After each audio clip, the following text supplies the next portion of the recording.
صراط الذين أنعمت عليهم غير المغضوب عليهم ولا الضالين صل على أعوذ بالله من الشيطان الرجيم بسم الله الرحمن الرحيم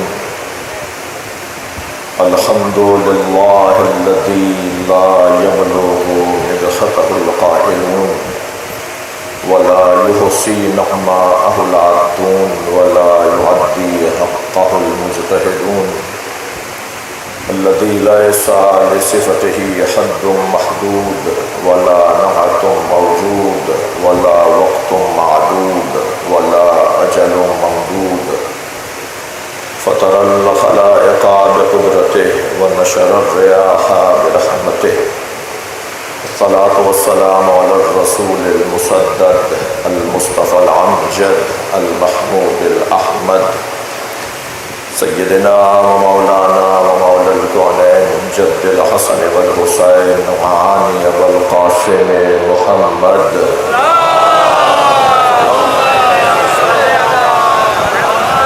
وآله الطيبين الطاهرين المعصومين الذين قال الله إنما يريد الله ليذهب عنكم الرجس أهل البيت ويطهركم تطهيرا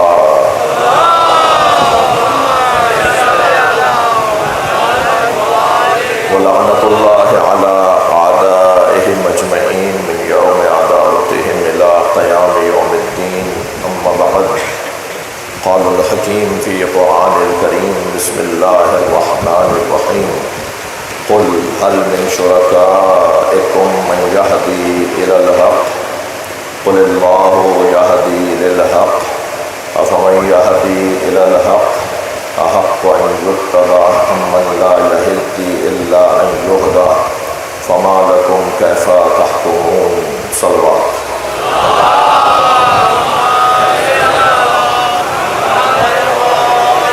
اس سے بلند اور بہتر صلوات دیا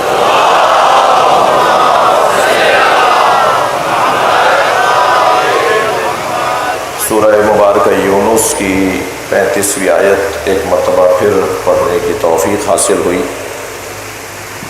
اللہ اپنے اس کلام میں حق رہنما کی بات کر رہا ہے، حق بتانے والے کی بات کر رہا ہے، اور جو حق تک پہنچ جائے اس کی فضیلت بیان کر رہا ہے، اور جو ابھی حق ناآشنا ہے اس سے دور رہنے اور اس سے بچنے کی نصیحت کر رہا ہے۔ قل هل من شرکائکم من یہدی الی الحق، اے میرے حبیب ان سے پوچھ لیجئے کہ کیا ان کے معبودوں میں یہ صلاحیت ہے کہ وہ حق کی طرف رہنمائی کریں، حق کے بارے میں ہدایت کریں، حق کے بارے میں تمہیں بتا سکیں کہ حق کیا ہے۔ قل اللہ یہدی للحق، اے میرے حبیب ان سے کہہ دیجئے اللہ ہی ہے جو حق کے لیے ہدایت عطا کرتا ہے۔ یعنی ذہن میں رہے کہ مرکز اور محور حق ہے جو اللہ بتاتا ہے اور جس تک پہنچانے والا ہدایت یافتہ ہوتا ہے۔ موضوع آیت یہ ہے قل اللہ یہدی للحق، اے میرے حبیب ان سے کہہ دیجئے کہ اللہ ہی ہے، اللہ ہے جو حق کے لیے ہدایت عطا کرتا ہے، حق کی رہنمائی کرتا ہے، حق بتاتا ہے، حق سمجھاتا ہے، حق کیا ہے یہ اللہ ہی بتاتا ہے۔ افمن یہدی الی الحق احق ان یتبع، جو حق تک پہنچ چکا ہے کیا اس کی اتباع کی جائے گی؟ امن لا یہدی الا ان یہدی، یا اس کی پیروی کی جائے گی جو ابھی حق ناآشنا ہے، جو اب تک حق کو پہچان نہیں پایا ہے۔ فما لکم کیف تحکمون، تمہیں کیا ہو گیا ہے، تم کیسے فیصلے لیتے ہو، کیسے ہی رائے قائم کرتے ہو؟ کیا تمہارے درمیان حل فیکم رجل رشید، تمہارے درمیان کوئی سمجھدار نہیں ہے؟ صلوات ذرا دیا کریں نبی۔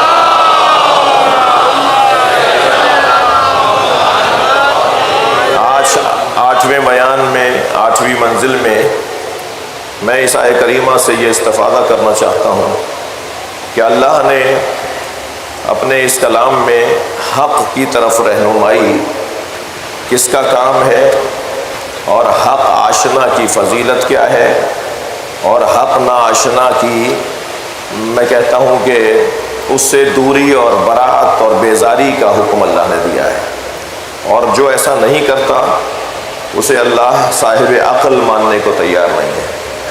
تم کیسے ہو فیصلے لیتے ہو، تم کیسی رائے قائم کرتے ہو؟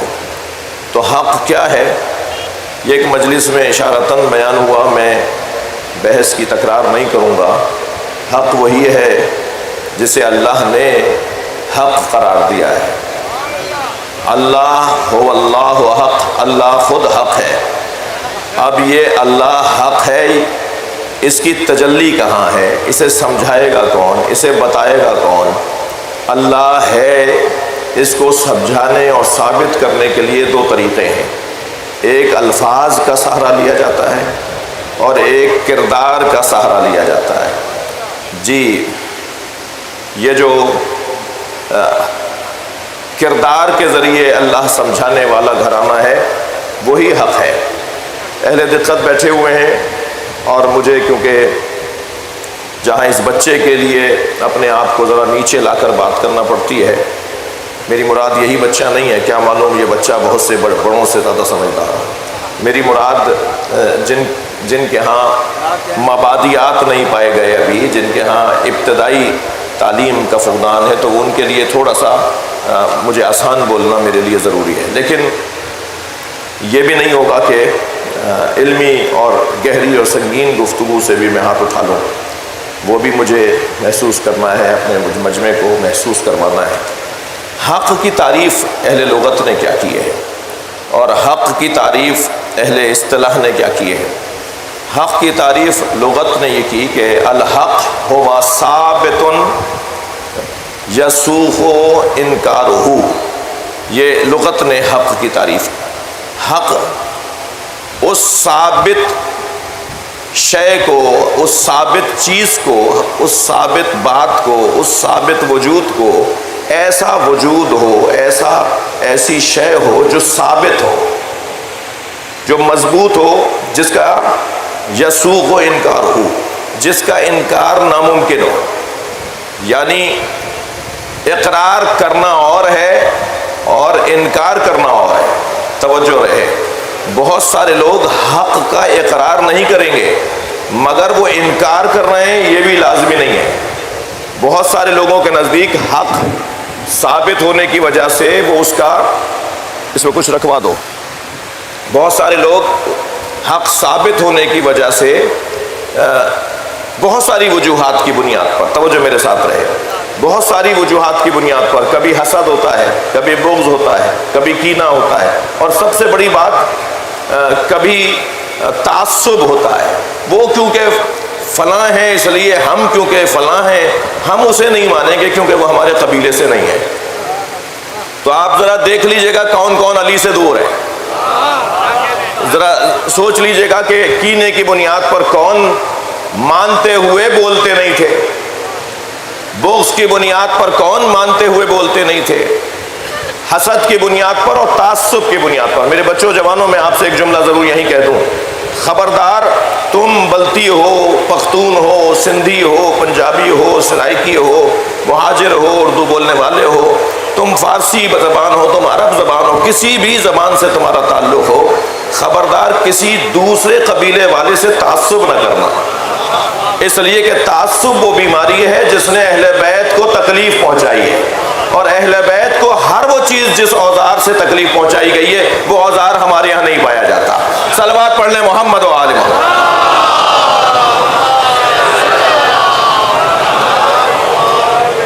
ایک اور بہتر صلوات پڑھ لیں، ان کو کہو مائک کا استعمال کریں، مائک کا استعمال کریں، مجھے صلوات نہیں پڑھوانی پڑے۔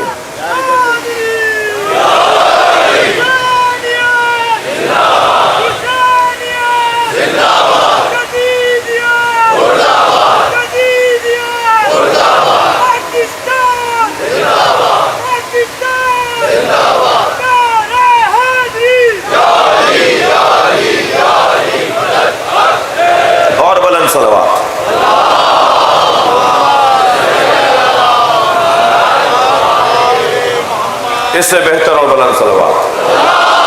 ماشاءاللہ ماشاءاللہ. بات روشن رہے کہ حق کی لغوی تعریف، حق کی لغوی تعریف، الحق ہوا ثابت یسوغ انکارہ، ناممکن ہے اس کا انکار. اس ثابت شے کو، اس ثابت چیز کو، اس ثابت وجود کو حق کہا جاتا ہے جس کا انکار نہیں کیا جا سکتا. میں ایک جملہ، ایک مفہوم بیان کرنا چاہ رہا تھا. جتنی آپ کی توجہ میرے ساتھ اچھی ہوگی اتنا میرا بیان بھی اچھا ہوگا. میری مراد ہرگز داد و دہش نہیں ہے، مجھے آپ کی تعریف اللہ نہ کرے، اللہ مجھ سے راضی ہو جائے، امام حسین مولا عباس راضی ہو جائے تو میری محنت ثواب ہو جائے گی.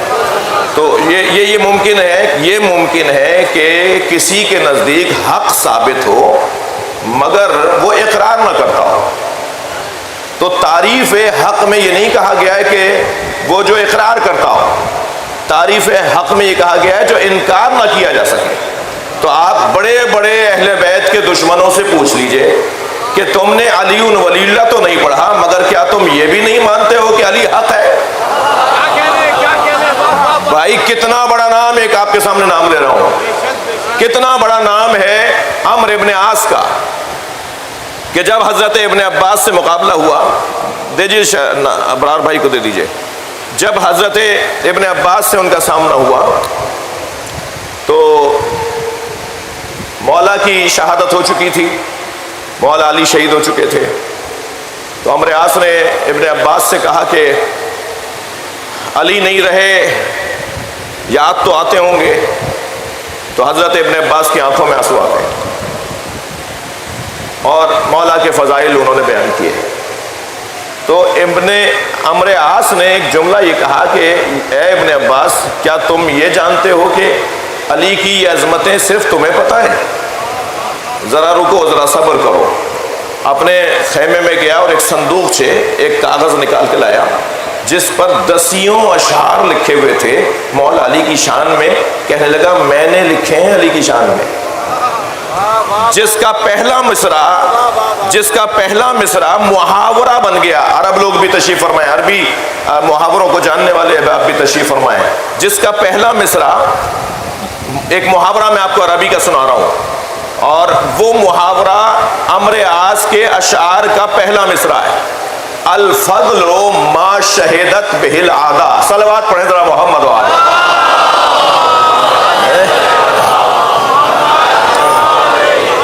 ایک اور بلند صلوات.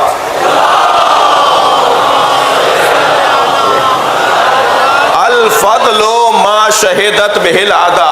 فضیلت تو ہے ہی وہ جس کا اقرار دشمن کرے.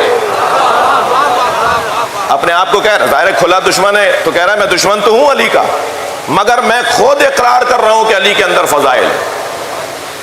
تو عزیزو، اچھا پھر سب کچھ جاننے کے باوجود بھی وہی جو میں نے ابتدا میں ابھی کہا آپ سے، سب کچھ جاننے کے باوجود بھی اگر مولا علی سے دوری ہو، اگر حق سے دوری ہو، تو پھر یا وہ حسد کی بنیاد پر ہے، یا وہ کینے کی بنیاد پر ہے، وہ یا جہالت کی بنیاد پر ہے، یا وہ بغض کی بنیاد پر ہے، یا تعصب کی بنیاد پر ہے. یہ ساری اخلاقی برائیاں وہ ہیں جنہوں نے اہل بیت کو تکلیف پہنچائی. لہذا ہر وہ اوزار جس سے اہل بیت کو ذبح کیا گیا ہو، اہل بیت کو اذیت پہنچائی گئی ہو، وہ اوزار اہل بیت والوں کے پاس نہیں ہوتا. اس اوزار سے، اس ذریعے سے ہمیں اپنے آپ کو بچانا ہے. توجہ چاہوں گا. تو کیا تعریف ہوئی؟ الحق ثابت. حق اسے کہتے ہیں جو ثابت ہو، جس کا انکار نہ کیا جا سکتا ہو. ٹھیک ہو گیا؟ اب حق ہے کیا؟ الحق ما علی وعلی ما الحق. حق علی کے ساتھ ہے اور علی حق کے ساتھ ہے. اللہم ادر الحق حیث ما دار علی. یا اللہ حق کو وہاں موڑ جہاں علی جا رہا ہو. تو اب پیمانہ کیا ہوا؟ حق پہچاننے کا مولا علی کی ذات. آپ کی توجہات میرے ساتھ ہیں تو میں اپنی بات کو اور مضبوط کر رہا ہوں۔ آئمہ اہل بیت نے جب خود آئمہ اہل بیت کو، یعنی اہل بیت نے جب خود اہل بیت کو سلام کیا ہے نا، تو کن الفاظ سے سلام کیا ہے؟ السلام علیکم یا موازین الاعمال، سلام ہو اس گھرانے پر جو اعمال تولنے کا ذریعہ ہے۔ کس کی کتنی سنگین نماز ہے، کس کا کتنا مہنگا روزہ ہے، کس کی کتنا قیمتی حج ہے، بس وہ اپنے اندر ٹٹولے کہ علی کتنا محترم ہے، اہل بیت کتنے اس کے دل کے اندر محترم ہے۔ جتنا اہل بیت اس کے دل میں سنگین ہوں گے، محترم ہوں گے، مقام رکھتے ہوں گے، اتنا ہی نماز روزوں کی قیمت بھی بڑھتی چلی جائے گی۔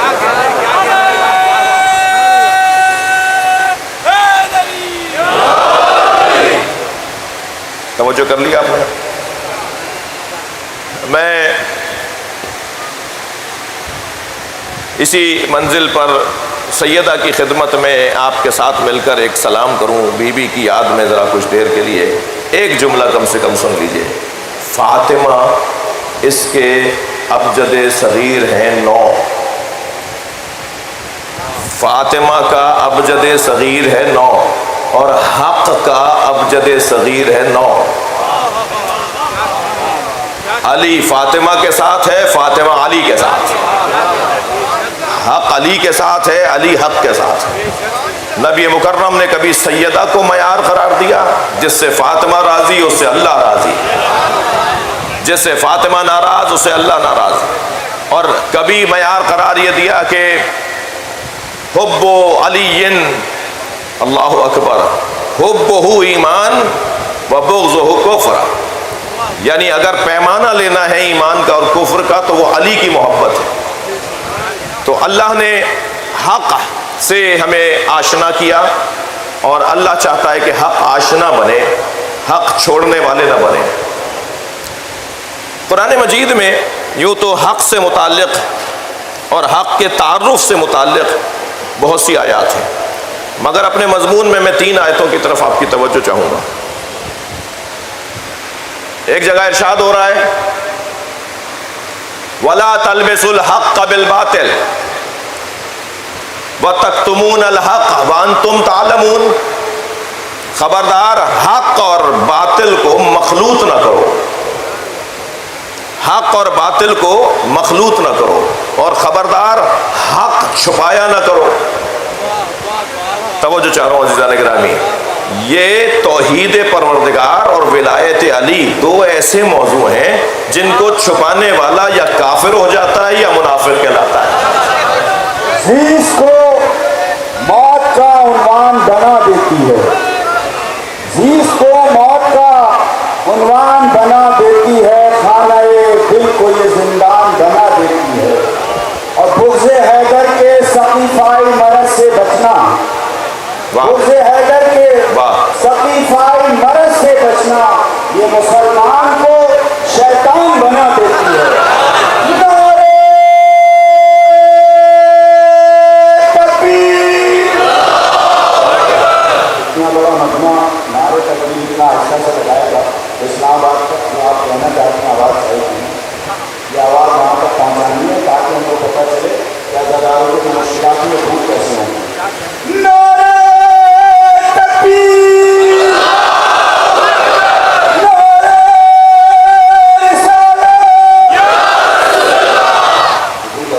بسم اللہ، زیادہ زور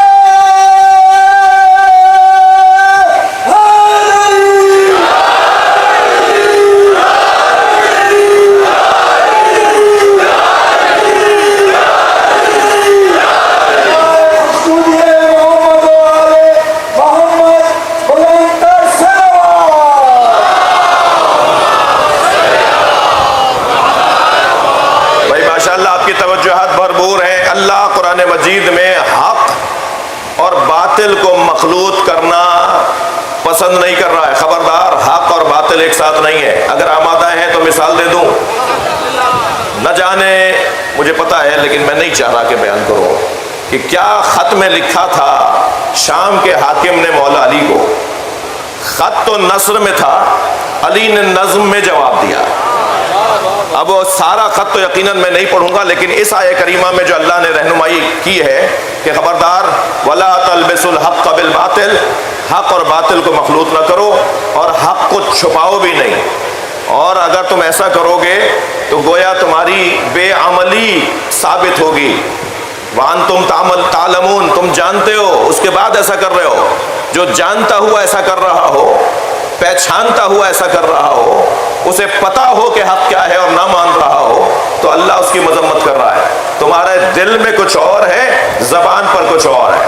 تمہارے دل پر یہ روشن ہے کہ علی کیا ہے، اہل بیت کیا ہے، عظمت اہل بیت کیا ہے، مگر تمہاری زبان پر ان کا نام نہیں آ رہا۔ خبردار، ایسے لوگوں کو اللہ پسند نہیں کرتا۔ شام کے حاکم نے جو کچھ لکھا، حضرت نے اس کا نظم میں جواب دیا۔ وہ 2-3 شعر ذرا سن لیجئے مولا علی کے۔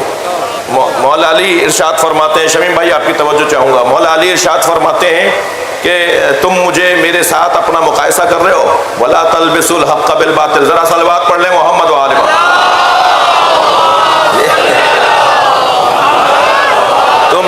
تم میرا اور اپنا مقایسہ کر رہے ہو تو سنو، اللہ اکبر، سبقتکم الی الاسلام ترا، تم میں سے کسی کا پتہ نہیں تھا اور میں اسلام کا محافظ تھا۔ سبقتکم الی الاسلام ترا۔ اور دوسرے مصرے میں دیکھیے کہ مولا علی نے کیا فرمایا، مقرن بالنبوۃ بطن امی، دنیا میں آنے کے بعد 40 سالوں کے بعد، 25 سالوں کے بعد کلمہ پڑھنے والے اور ہیں، میں نے ماں کے شکم میں نبی کا کلمہ پڑھا۔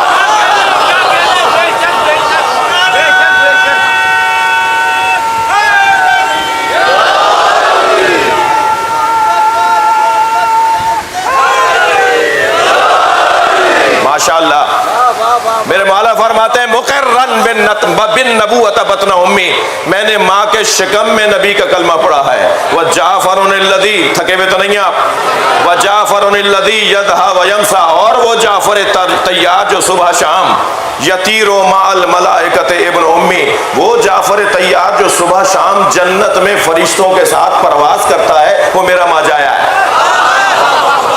میں جعفر طیار کا بھائی ہوں۔ اور اب تیسرا شعر سنیے، اور وہ شعر جس کی خاطر مسوط لحمھا بلحمی ودمی، میرا خون اور اس کا خون ایک ہے۔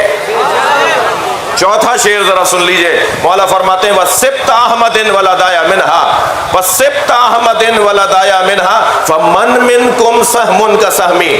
اللہ اکبر۔ ترجمہ میں آپ کی توجہات دیکھتے ہوئے ذرا بہتر کر رہا ہوں۔ وَسِبْتَ أَحْمَدٍ وَلَدَايَ مِنْهَا، میں نبی کے 2 بیٹوں کا باپ ہوں۔ صلوات بر محمد و آل محمد۔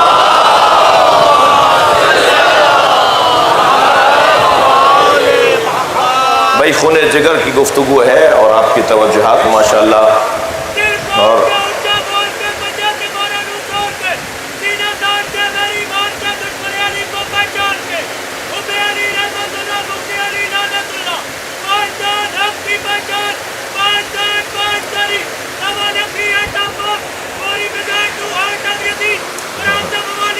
ماشاءاللہ محبتوں کا اظہار ہے۔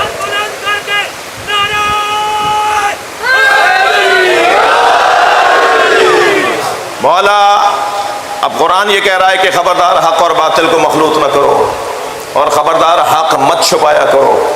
ایک اور مرحلے پہ قرآن نے حق کے بارے میں ہماری رہنمائی فرمائی، اور وہ رہنمائی یہ ہے کہ وَأَكْثَرُهُمْ لِلْحَقِّ كَارِهُونَ، اکثر حق کے بارے میں کراہت رکھتے ہیں۔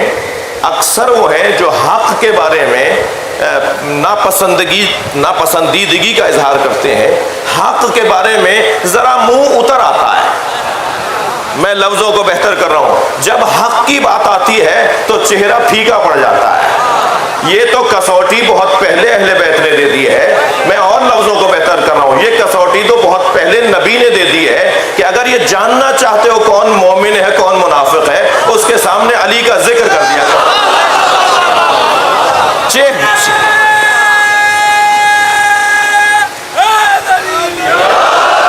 چہرہ بتائے گا۔ سن کے میں نام علی کو مسکرایا اس لیے، سن کے میں نام علی کو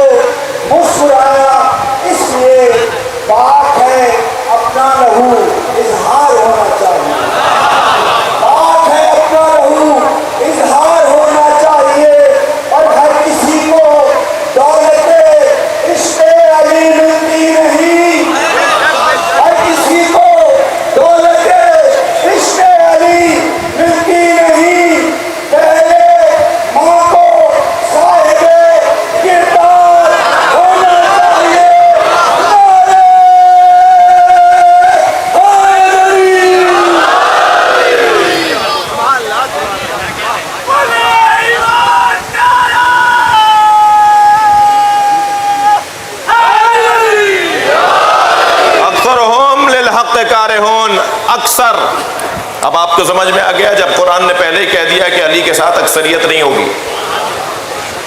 جب اللہ نے پہلے ہی کہہ دیا ہے کہ حق کے ساتھ اکثریت نہیں ہوتی، جب قرآن کہہ رہا ہے کہ حق تنہا تنہا رہتا ہے، حق اکیلا اکیلا رہتا ہے، اکثر لوگ تو حق کے ساتھ کراہت رکھتے ہیں، یعنی دوری رکھتے ہیں، حق کو پسند نہیں کرتے، حق بات کو پسند نہیں کرتے۔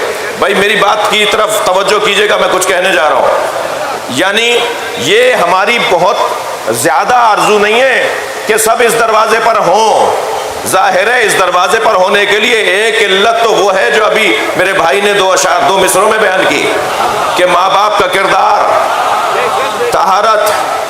جی یہ واقعی ایسا ہی ہے، یہ حدیثوں میں ہے، احادیث کا حصہ ہے کہ مولا علی سے بغض وہی رکھے گا یا منافق ہوگا یا جس کے ماں باپ نے کوئی برا کام کیا ہوگا۔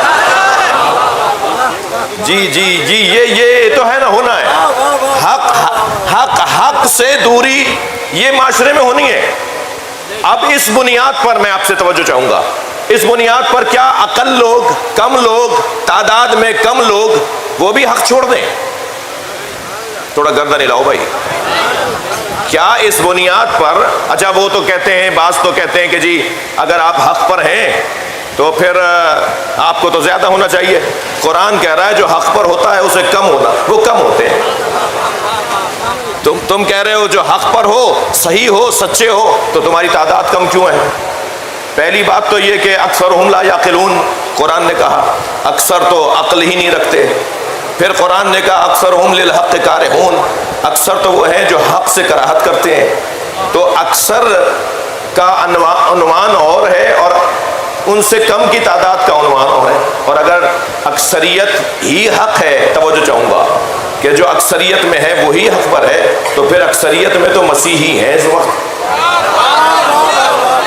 تو کیا کسی میں جرأت ہے کہ کہہ دے کہ ہم بھی وہیں چلے جاتے ہیں؟ کوئی وہاں جانے والا ہو مجھے اس سے غرض نہیں ہے، مگر ہم تو مہدی کے انتظار میں ہیں کہ سب وہاں سے یہاں آئیں گے۔ صلوات پڑھ لیں امام کی ذات پر۔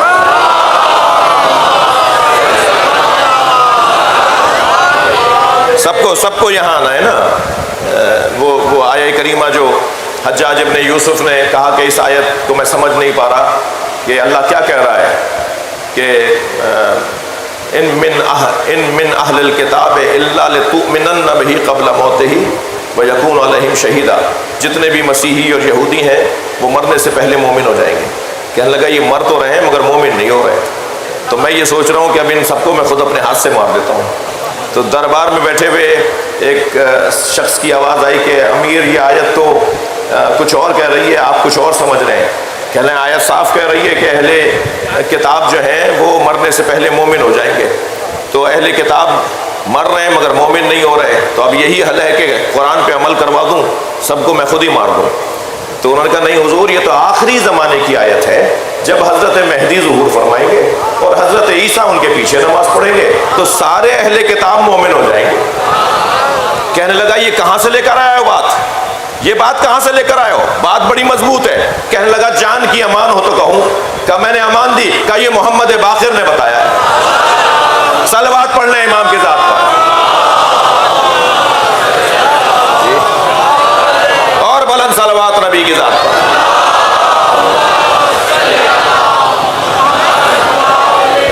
تو میرے عزیزوں، میں ایک مفہوم اور ایک پیغام دینا چاہ رہا ہوں، ملفوف اور مختون اور ملفوف آپ کو پیغام دے رہا ہوں۔ یعنی میں بات اشارے میں کروں گا، میں کنائے میں بات کروں گا، صاحبان فہم تشریف فرمائیں۔ کبھی یہ کسوٹی ذہن میں نہ لانا کہ اگر حق پر ہیں تو زیادہ کیوں نہیں ہے۔ کبھی بھی حق والے زیادہ ہوں یہ دلیل نہیں ہے، یہ مشکل بھی بہت زیادہ ہے۔ حق والے جب حق بولتے ہیں تو حق تو کڑوا ہوتا ہے جی، قل الحق وان کان مرا، یہ بھی حدیث میں نے سنا دی آپ کو۔ معصوم فرما رہے ہیں حق بولو چاہے سامنے والے کو برا لگے۔ یہ بھائی سامنے والے کو برا لگے مگر بولنا حق ہے۔ تو کسوٹی یہ نہیں ہے کہ اکثریت کہاں ہے، کسوٹی یہ ہے کہ تم حق پر ہو یا نہیں۔ اگر تم کم بھی ہو اور حق پر بھی ہو، حق پر ہو اور کم ہو، تو تسلی رکھو کہ مستقبل تمہارا ہے، اور مستقبل ہر اس وجود کا ہے کہ جس کے ساتھ حق ہے اور وہ حق کے ساتھ۔ لہذا قرآن نے ایک تو یہ کہہ دیا، جب سرکار نے خود مولا علی نے، توجہ، مولا علی نے ایک صحابی محترم سے پوچھا کہ غدیر کے میدان میں آپ کہاں تھے؟ تک تو نہیں رہے آپ؟ غدیر کے میدان میں آپ کہاں تھے؟ تو انہوں نے فرمایا میں تو حضرت کے سرکار کے ممبر کے قریب تھا۔ تو مولا نے فرمایا تم سرکار کے ممبر کے قریب تھے تو سنا تھا کہ میرے بارے میں کیا کہا تھا؟ تو جیسے ہی مولا علی نے یہ سوال کیا نا، تو دائیں بائیں دیکھ کے کہنے لگے میرا حافظہ کام نہیں کر رہا۔ کتنا بڑا نام ہے خواجہ حسن بصری، صوفیاء کرام کے مرشد اول شمار ہوتے ہیں۔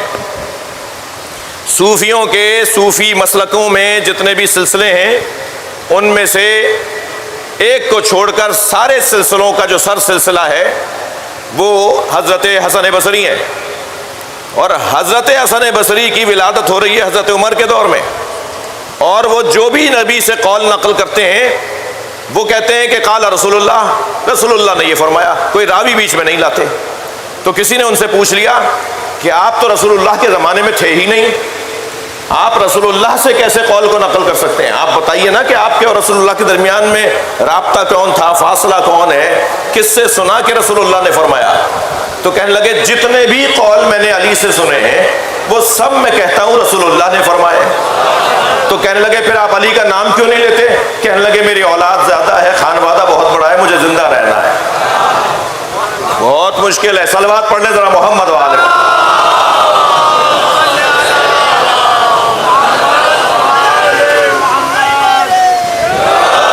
تو بات روشن ہو گئی کہ اکثر حق سے دور دور رہنے والے لوگ ہوا کرتے ہیں۔ تیسری آیت میں نے آپ سے وعدہ کیا تھا کہ 3 آیتیں میں حق سے متعلق، کہ حق سے متعلق لوگوں کا کیا رویہ ہوتا ہے۔ آیت یہ کہہ رہی ہے وَلَوْ اتَّبَعَ الْحَقَّ عَلَىٰ أَهْوَائِهِمْ لَفَسَدَتِ السَّمَاوَاتُ وَالْأَرْضُ وَمَا فِيهِنَّ، اگر حق ان کی خواہشات پر عمل کرنے لگے، بھائی توجہ بڑھائیے، اگر حق ان کی خواہشات پر عمل کرنے لگے یعنی ان کی پیروی کرنے لگے، تو پھر آسمانوں زمینوں میں فساد ہو جائے گا، اور جو ان کے درمیان ہے اس میں بھی فساد آ جائے گا۔ یعنی زمین اور آسمان مفسد ہو جائیں گے، زمین اور آسمان فساد کا شکار ہو جائیں گے، معاف کیجیے گا، زمین اور آسمان فساد کا شکار ہو جائیں گے، اور جو کچھ اس کے اندر ہے۔ کیوں، کب ہوگا ایسا؟ اگر حق ان کی پیروی کرنے لگے جو حق سے دور ہیں اور حق کے دشمن ہیں، حق کے مخالف ہیں۔ چلے بھائی انہیں بھی مان لیتے ہیں، انہیں بھی مان لیتے ہیں، کیا کریں، کیسے رہیں؟ قرآن تو قاعدہ یہ دے رہا ہے کہ حق کو اپنے غیر کی پیروی نہیں کرنی۔ تھکے تو نہیں بیٹھے، مثال دے رہا ہوں، میں توجہ آپ سے زیادہ چاہوں گا اس منزل بیان پر۔ حق کبھی بھی ان کی خواہشات نفسانی کی پیروی نہیں کر سکتا، اس لیے کہ اس سے فساد ہوگا۔ تو اب یہ مت کہنا کہ انہوں نے بیعت کیوں نہیں کی۔ اس گھرانے کا، ان ہستیوں کا کسی اور کی بیعت نہ کرنا یہ قرآن کے مطابق ہے۔ مولا حسین فرما رہے ہیں مثلی لا یبایع مثلا، مجھ جیسا اس جیسے کی بیعت نہیں کر سکتا۔ تو ہم اس قول کو حق آشنا لوگوں کے لیے، حق پیروی کرنے والے لوگوں کے لیے کہتے ہیں کہ امام حسین نے اس کو تحریک بنایا ہے، یعنی قیامت تک امام حسین نے اپنی قربانی کو تحریک بنا دیا۔ کہ ایک صلوات پڑھ لیں ذرا محمد و آل محمد۔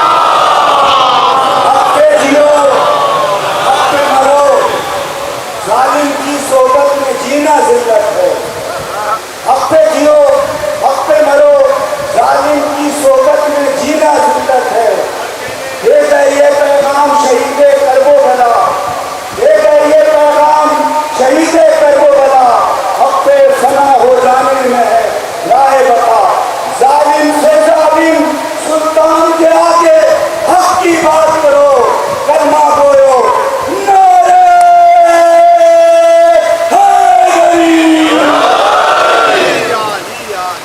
کیا پیمانہ دے رہا ہے اللہ؟ پیمانہ یہ ہے کہ وَلَوْ اتَّبَعَ الْحَقَّ عَلَىٰ أَهْوَائِهِمْ، اگر حق ان کی خواہشات کی اتباع کرنے لگے تو کیا ہوگا؟ لَفَسَدَتِ السَّمَاوَاتُ وَالْأَرْضُ وَمَا فِيهِنَّ، تو آسمانوں زمینوں اور ان کے درمیان جو کچھ ہے وہ سب برباد ہو جائے گا. یہ ترجمہ بہتر رہے گا، وہ سب برباد ہو جائے گا، وہ سب ختم ہو جائے گا اگر حق نے کسی اور کی پیروی کرنا شروع کر دی. تو امام حسین کیا فرما رہے ہیں؟ مثلی لا یبایع مثلا، مجھ جیسا اس جیسی کی بیعت نہیں کر سکتا.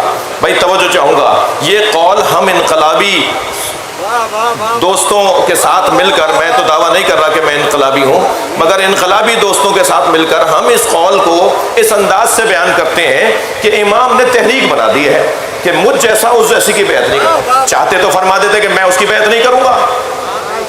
مسئلہ بھی مولا کی ہی بیعت کا تھا، بیعت بھی امام حسین سے مانگی جا رہی تھی. چاہتے تو حضرت فرما دیتے کہ میں اس کی بیعت نہیں کروں گا، لیکن کیا فرما رہے ہیں؟ مجھ جیسا اس جیسے کی بیعت نہیں کرے گا. یعنی میرے مزاج کے لوگ مجھ سے محبت کرنے والے بھی آتے رہیں گے اور اس مزاج کے لوگ بھی دنیا میں آتے رہیں گے.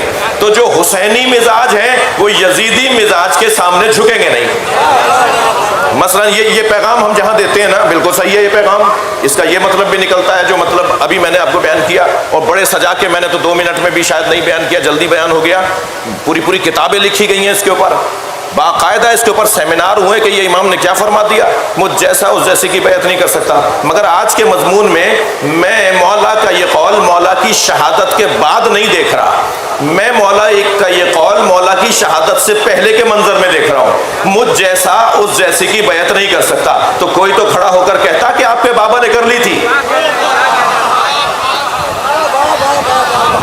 نہیں میری بات گئی نہیں ہے، میری بات گئی نہیں ہے. صلوات پڑھیں ذرا محمد والے.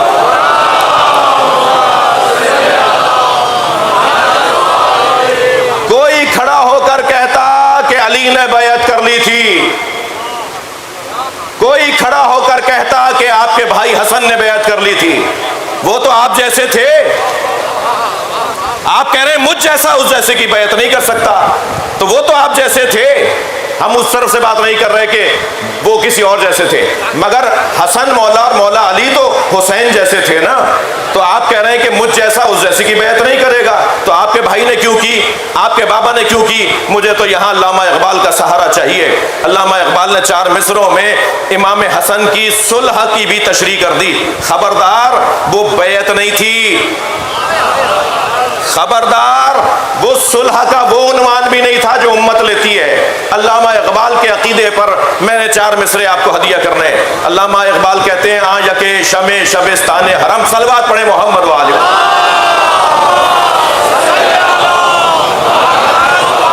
آ یکے شمع شبستان حرم. سیدہ کے بچوں میں ایک وہ ہے جو حرم الہی کی شمع ہے. بھئی 8 محرم کی مجلس ہے اور میرا بیان فضائل کے باب میں اپنے کمال پر اور اتمام پر پہنچ رہا ہے. میں کچھ ہی دیر بعد مصائب کے بیان میں داخل ہو جاؤں گا. ہاں یکے شمع شبستان حرم، وہ سیدہ کا ایک بچہ جو حرم الہی کی شمع ہے، یعنی جس کی وجہ سے مکہ آباد ہے، جس کی وجہ سے مدینہ آباد ہے، وہ جس کی وجہ سے اللہ کا نام باقی ہے. ہاں یکے شمع شبستان حرم، حافظ جمیعت خیر الامم، جس نے بہترین امت مصطفیٰ کو مرنے سے بچایا. بھئی 2 مصرے اور رہتے ہیں، 4 مصرے ہیں علامہ اقبال کے امام حسن کی شان میں. یکے شمع شبستان حرم. وقار بھائی آپ سے توجہ اور چاہوں گا. یکے شمع شبستان حرم، حافظ جمیعت خیر الامم، تا نشیند آتش پیکاروں کی. بس ایک ہی بات تھی کہ کسی طرح جنگ کی آگ ٹھنڈی پڑ جائے. یہ جو جنگ کا ماحول بنا ہوا ہے اسے بند کرو. یہ جو مسلمانوں کے سر اتر رہے ہیں انہیں روکو.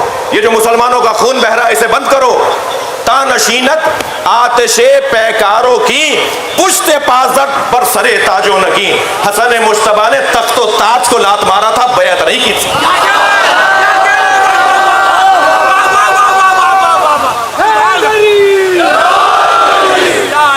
مثلی لا یبایع مثلا.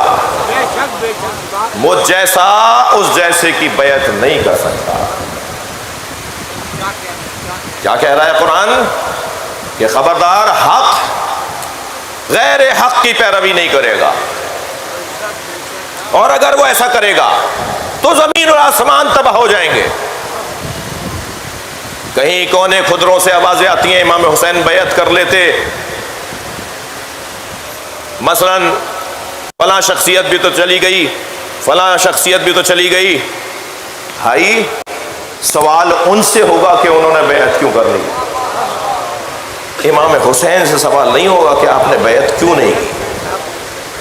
سوال جواب وہ دیں جو کربلا میں آئے ہیں امام حسین کے ساتھ، ان سے نہیں پوچھا جائے گا کہ آپ کیوں آئے، جو نہیں آئے ہیں ان سے پوچھا جائے گا آپ کیوں نہیں آئے۔ اس لیے کہ حق کا پیمانہ تو یہ ہے کہ حق کی پیروی کی جائے گی، حق کسی کی پیروی نہیں کرے گا۔ یہ قرآن مجید کا دیا ہوا نظام ہے، اور عزیزو یہی کربلا کا پیغام ہے۔ آئے تھے حضرت عباس کے لیے امان نامہ لے کر، یزید سے تحریر لے کر آیا تھا شمر کہ حسین کے ساتھیوں میں عباس کو نہ مارا جائے، اور جب اس نے خیام حسینی کے قریب کھڑے ہو کر آواز دی کہ میں عباس علی سے ملنے آیا ہوں، تو حضرت عباس کی نگاہیں مولا حسین کے چہرے کی طرف تھیں۔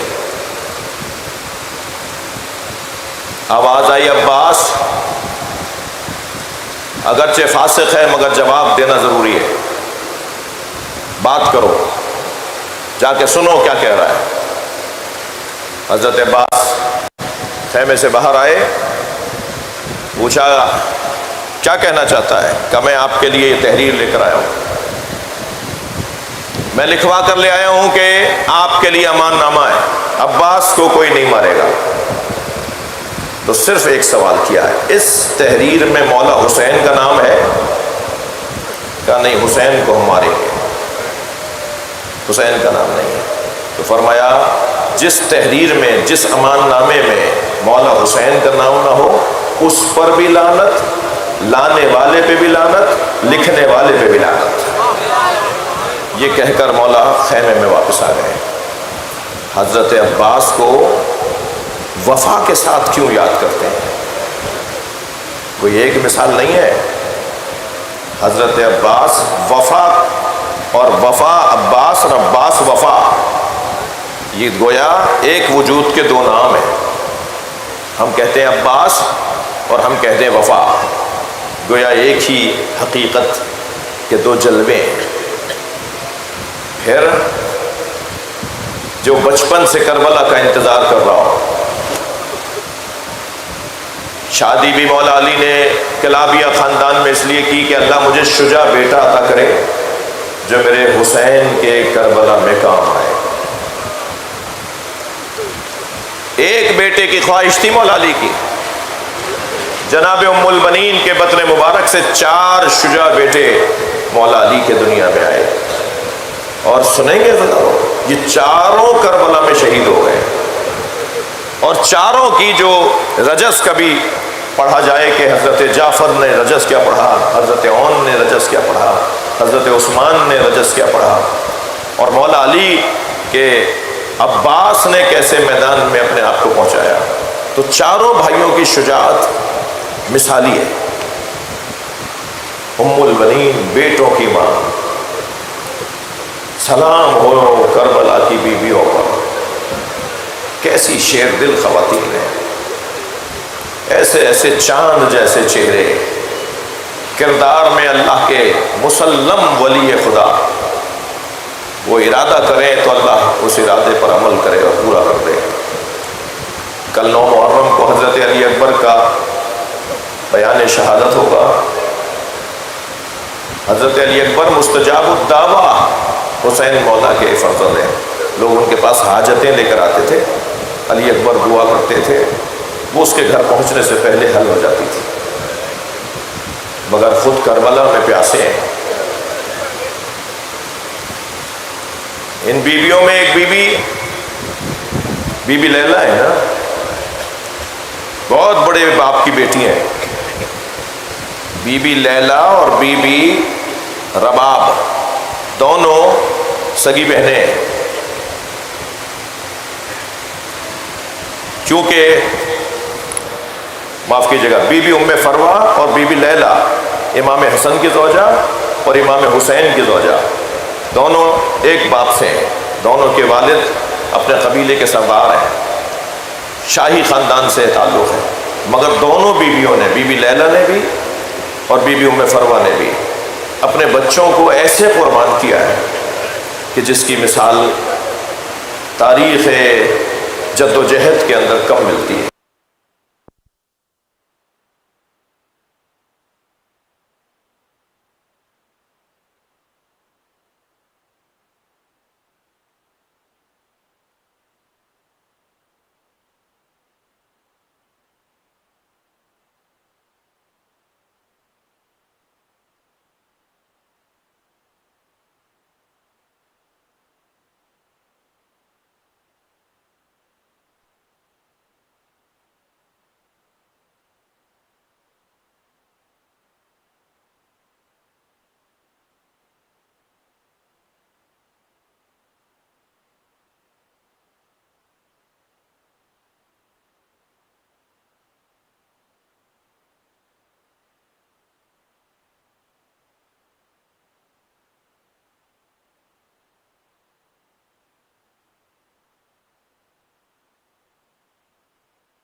کا حال بتاؤ، اللہ اکبر، جیسے ہی اصرار بڑھانا کہ مجھے حسین ابن علی کا حال بتاؤ، تو بشیر کہتے ہیں کہ مجھے یہ گھبراہٹ ہوئی کہ اگر میں نے شہادت بتا دی، میں نے تفصیل بتا دی تو یہ بی بی کس کیفیت میں چلی جائے گی۔ میں نے بس اتنا ہی بتایا، بی بی اتنا سن لیجئے، حسین مارے گئے۔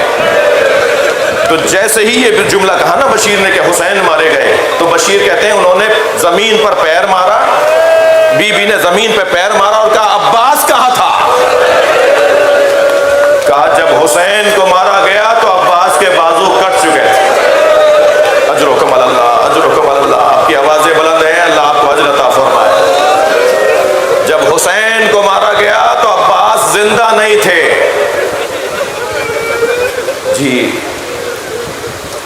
بچپن سے ماں کی گود سے سن رہے ہیں کہ کربلا میں جوہر شہادت، جوہر شجاعت دکھانے ہیں، کربلا میں اپنی بہادری دکھانی ہے۔ جناب زینب گود میں لیتی ہیں بھائی کو، پیر پیر چلا رہی ہیں تو آواز دے رہی ہیں کربلا، عباس کربلا۔ کبھی بصرے میں کسی مرحلے پر حضرت عباس نے تلوار کھینچ لی تو امام حسن کی آواز آئی عباس تلوار واپس رکھ لو، یہ بصرہ ہے کربلا نہیں ہے۔ کبھی مدینے میں ایسا مرحلہ آیا تو آواز آئی امام حسین کی عباس تلوار سنبھال لو، یہ مدینہ ہے کربلا نہیں ہے۔ جو سن رہا ہو کہ کربلا کربلا کربلا، جب کربلا میں پہنچے نا تو کربلا میں پہنچنے پر امام حسین فرما رہے عباس جاؤ ایک رات کی مہلت لے کر آؤ، میں مولا حسین سے مولا کی بارگاہ میں اپنے سر کو رکھ کر کہتا ہوں مولا آپ کسی اور کو بھیج دیتے، مگر حسین تو عباس کو باب الحوائج بنانا چاہتے ہیں۔ کربلا میں جتنا بڑا مزار حسین مولا کا ہے اتنا ہی بڑا مزار مولا عباس کا بھی ہے۔ ایسے ہی اللہ یہ مقام نہیں دیتا جسے باب الحوائج کہا جاتا ہے۔ عباس جاؤ ایک رات کی کی مہلت لے کر آؤ۔ اللہ کسی کریم کو کم ظرف کے دروازے پہ نہ لے جائے۔ بڑا امتحان ہوتا ہے کریم لوگوں کا کہ ان سے بات کریں کہ جو کم ظرف ہو، مگر یہی تو آزمائش ہے، یہی تو عزت اور احترام کا سبب بنے گا۔ گئے وہاں پر جا کر کہا ہے پسر سعد، میرے مولا حسین چاہتے ہیں کہ 9 محرم کو جنگ نہ ہو، بلکہ اگر جنگ ہو تو عاشور کے دن ہو، 10 محرم کو ہو۔ تو کہنے لگا میں مشورہ کر کے بتاؤں گا۔ مولا کھڑے ہوئے ہیں، میں کہتا ہوں صرف اس ایک جملے پر ہم گھنٹوں روتے رہے نا تو کم ہے کہ مولا عباس کھڑے انتظار کر رہے ہیں اور وہ اپنے لوگوں سے مشورہ کر رہا ہے۔ ہاں زدارو، بعض اوقات ایک جملہ بھی بہت ہوتا ہے، اس کی گہرائی میں جانا ہوتا ہے۔ جتنی میری اور آپ کی معرفت مولا عباس کی ہوگی نا، اتنا ہی ان منظروں پر آنکھوں میں آنسو آ جائیں گے۔ بعض اوقات ایک جملہ کافی ہوتا ہے۔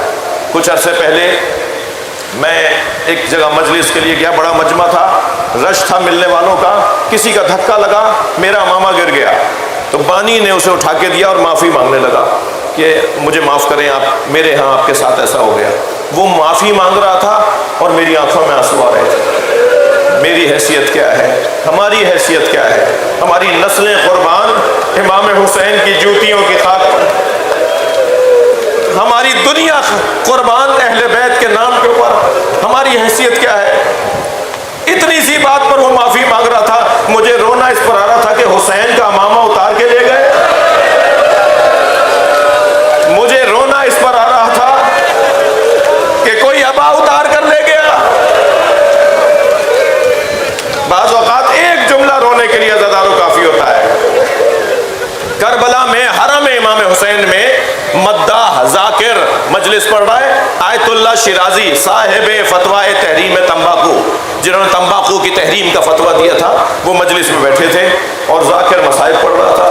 تو روتے روتے آواز دے کر کہا ذرا آہستہ آہستہ پڑھو، ہمیں ایک ایک جملے پہ رونے تو دو، تم تو اتنے سخت سخت جملے اتنی جلدی جلدی کہہ رہے ہو۔ اور پھر روتے رہے اور ایک ایک جملہ سنتے رہے اور روتے رہے۔ جب اس نے ایک جملہ کہا نا تو چیخ مار کے روئے اور 3 گھنٹے تک روتے رہے۔ وہ جملہ سناؤں کیا تھا؟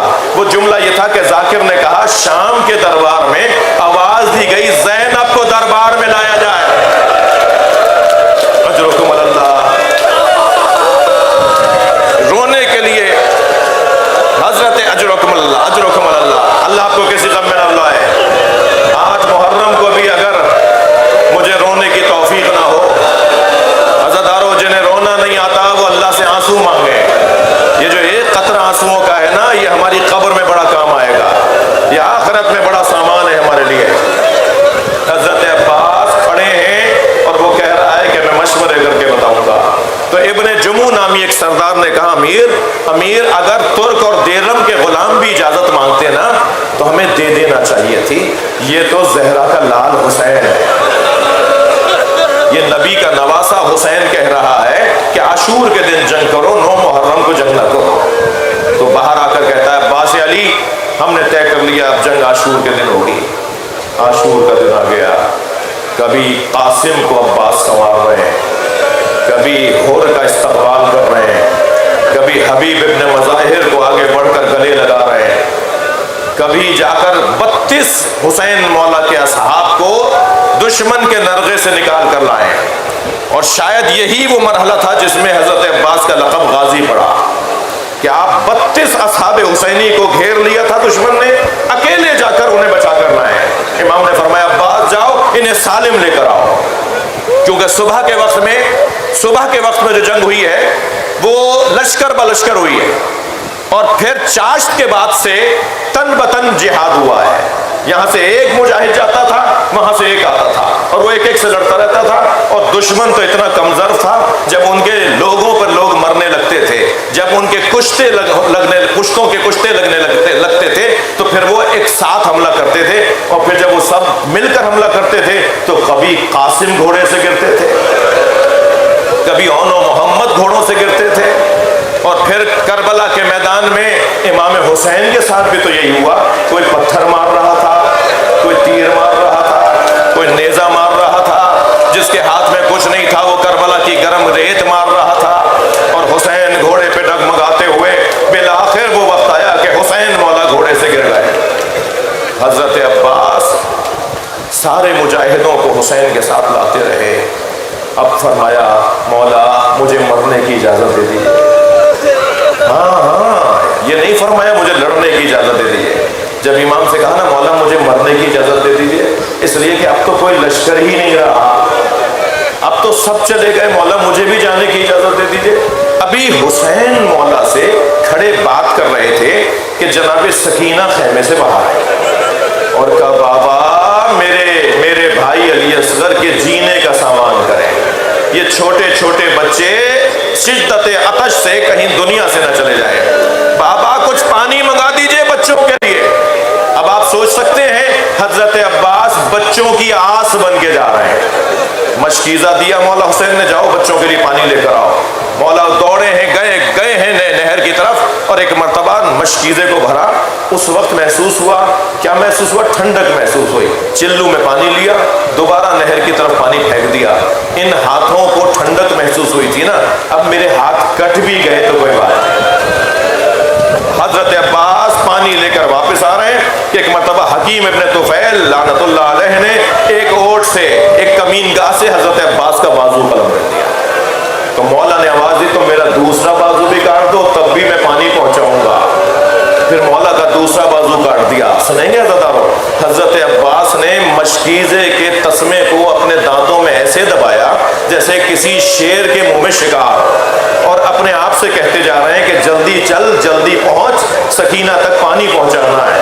ادھر جناب سکینہ چھوٹے چھوٹے بچوں کو خالی کوزے لیے ہوئے، جب بہت دیر سے کوئی پیاسا ہو اور اسے پتا ہو کہ پانی آنے والا ہے تو وہ تو اپنی تیاری کرے گا نا.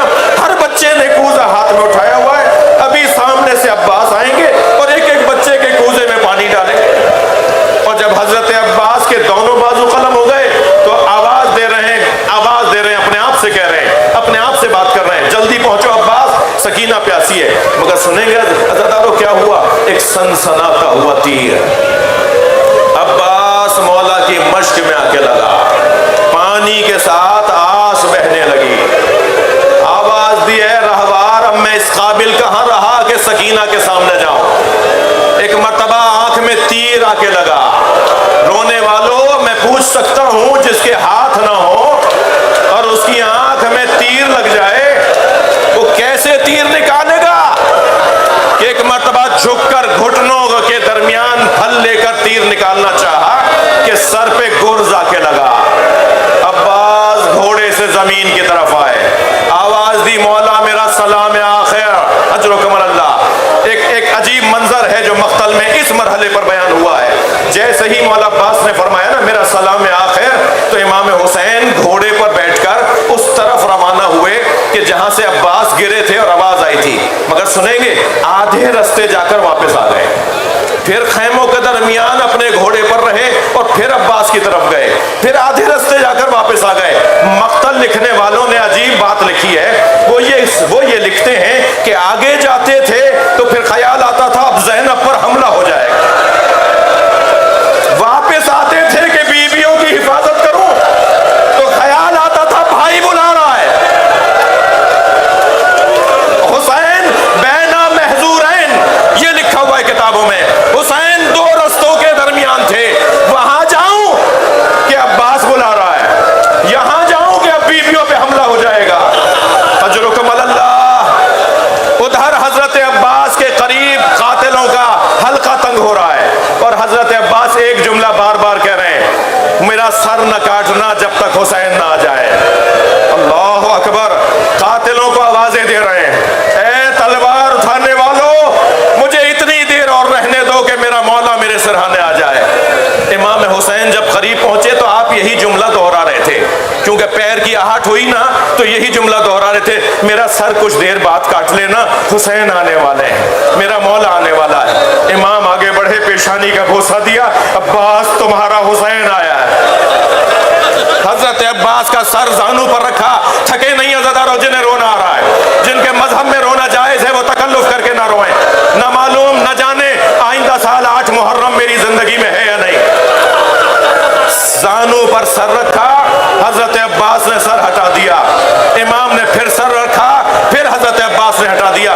فرمایا عباس تم اپنا سر ہمارے زانو کیوں ہٹاتے ہو؟ فرمایا مولا یہ سکینہ کی جگہ ہے، مولا یہ شہزادوں کی جگہ ہے۔ اجرکم اللہ، اجرکم اللہ۔ نقن صاحب نے تو عجیب جملہ لکھا ہے، نقن صاحب کہتے ہیں کہ سر اس لیے ہٹاتے تھے کہ ابھی میرا سر حسین کے زانو پر ہے، کچھ دیر بعد حسین کا سر کہاں ہوگا؟ مولا میرا لاشا خیمے نہ لے جائیے گا۔ حسین نے لاشا نہر کے کنارے چھوڑا، علم اٹھایا، چلے ہیں خیموں کی طرف۔ سکینہ نے کہا